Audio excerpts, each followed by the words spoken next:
Wish I had time to ask the other witnesses question, but I'm out of time. I yield back, Madam Chair. Thank you very much. Mr. Lipinski. Thank you, Madam Chair. Thank you very much for holding this hearing. I think this is something that we should be spending a whole lot more time on. The impact that AI is having and will have in the future is something we need to examine very closely. I really want to see AI develop. I understand all the great benefits that can come from it, but there are ethical questions that a tremendous number, things that we have not had to even deal with before. I have introduced the Growing Artificial Intelligence Through Research, or GRADER Act, here in the House because I'm concerned about the current state of AI R&D here in the U.S. There's a Senate companion, which was introduced by my colleagues, Senators Heinrich, Portman, and Schatz.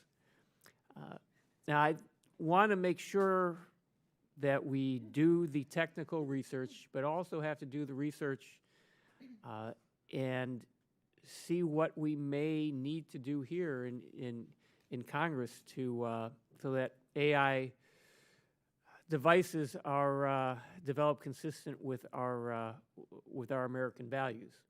I've focused a lot on this committee because I'm a political scientist. I focus a lot on the importance of social science, and I think it's critically important that social science is not left behind when it comes to being funded, because social science has applications to so much technology, and certainly in AI.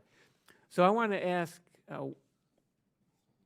when it comes to social science research, and I'll start with Ms. Whittaker, what gaps do you see in terms of the social science research that has been done on AI, and what do you think can and should be done, or what should we be doing here in Washington about this? Thank you. I love this question because I firmly agree that we need a much more broad disciplinary approach to studying AI.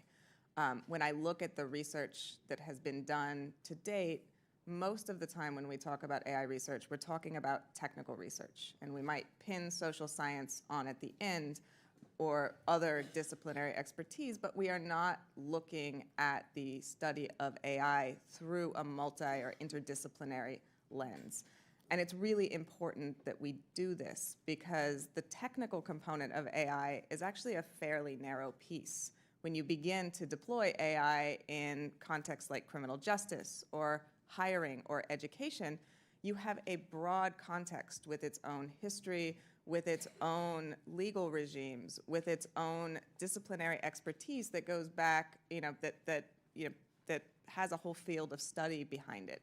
So those fields need to be incorporated, and we need social scientists and others with the skills to understand the socio-technical systems within which these technologies are being applied. And I think along every step of the way, from development, when we're considering what data do we use in AI, to deployment, when we are working with the communities on the ground to make sure that it's working as intended, even given sort of dynamic reality and context, we need to think about AI much more broadly and incorporate these perspectives at every step.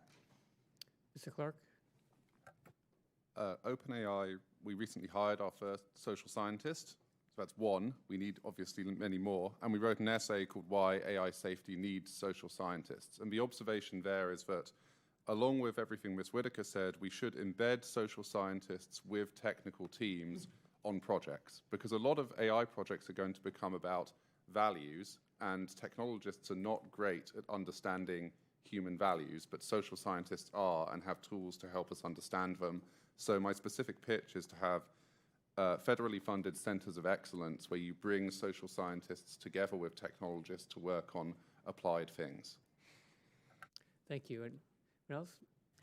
So I would say in my own experience, reading from the social sciences, it actually enabled me to bring new innovations to computer vision. So in particular, my research talks about intersectionality, which was introduced by Kimberly Crenshaw, a legal scholar who was looking at anti-discrimination law and showed that if you only did single access evaluation, let's say you looked at discrimination by race or discrimination by gender, people who were at the intersection were being missed. And I found that this was the same case for the evaluation of the effectiveness of computer vision AI systems. So for example, when I did the test of Amazon, when you look at just men or women, if you have a binary, or if you look at darker skin or lighter skin, you'll see some discrepancies. But when you do an intersectional analysis, that's where we saw 0% error rates for white men versus 31% error rates for women of color. And it was that insight from the social sciences to start thinking about looking